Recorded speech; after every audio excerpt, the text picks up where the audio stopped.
A couple of years ago, Epic History released a fantastic video on the revolutionary year of 1848. That video inspired me to make a short video on how the revolutions of 1848 impacted Sweden.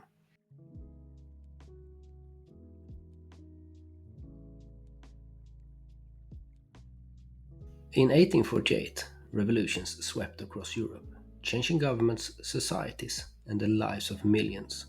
But in Sweden, in some part thanks to King Oscar I, events unfolded a bit differently.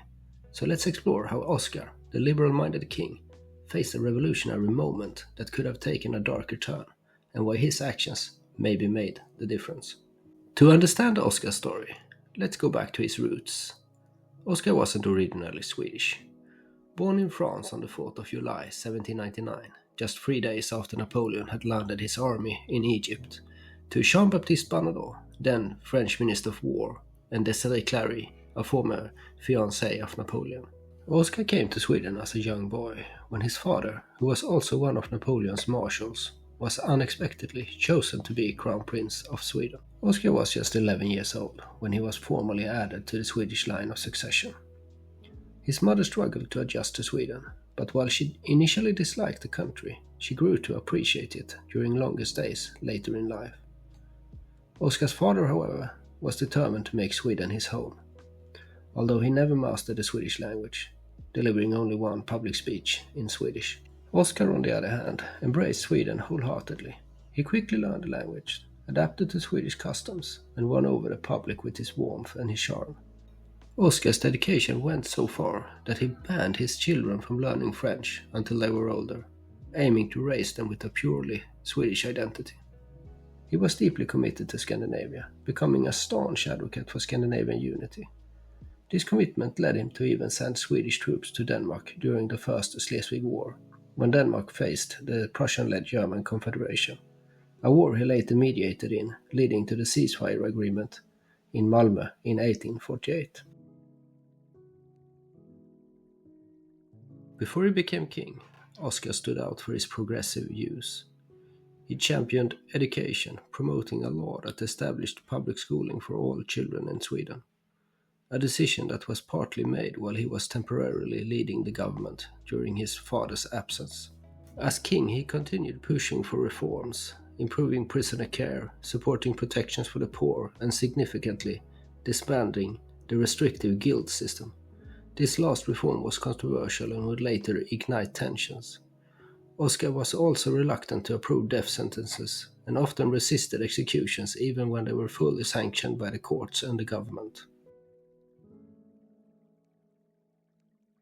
March of 1848 brought dramatic news. The February Revolution had erupted in France, inspiring revolutionary fervor across Europe. In Sweden, unrest soon followed. Disgruntled workers, many of whom had been affected by Oscar's disbanding of the guilds, began to rally in Stockholm. The mob's anger focused on a conservative politician they saw as emblematic of the problems in Swedish society. As the crowd grew, they headed towards his home, hurling stones and attempting to break in. The police soon arrived, but tensions only escalated into a violent clash.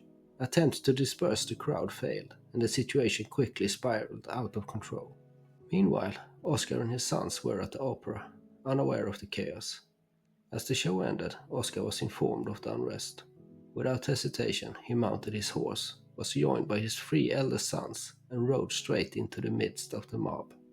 Arriving at the scene, Oscar addressed the crowd.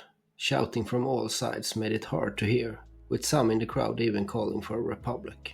But Oscar stayed calm, speaking directly with them and negotiating for peace. Eventually, he managed to settle on a deal. The mob demanded the release of those arrested by the police, and Oscar agreed. Shaking hands with individuals in the crowd to assure them of his sincerity, he instructed the police to release the detainees before returning to the palace. This bold move diffused tensions temporarily, but by the next day, unrest resumed. The mob grew violent, targeting shops, but this time they were met by working-class citizens who had joined the police to defend local businesses. This group had not suffered from recent reforms and were less sympathetic to the protesters' cause. Now, Oscar reluctantly authorized the use of military force. Over the following day and night, clashes between the royal guard and the mob resulted in a small but significant skirmish.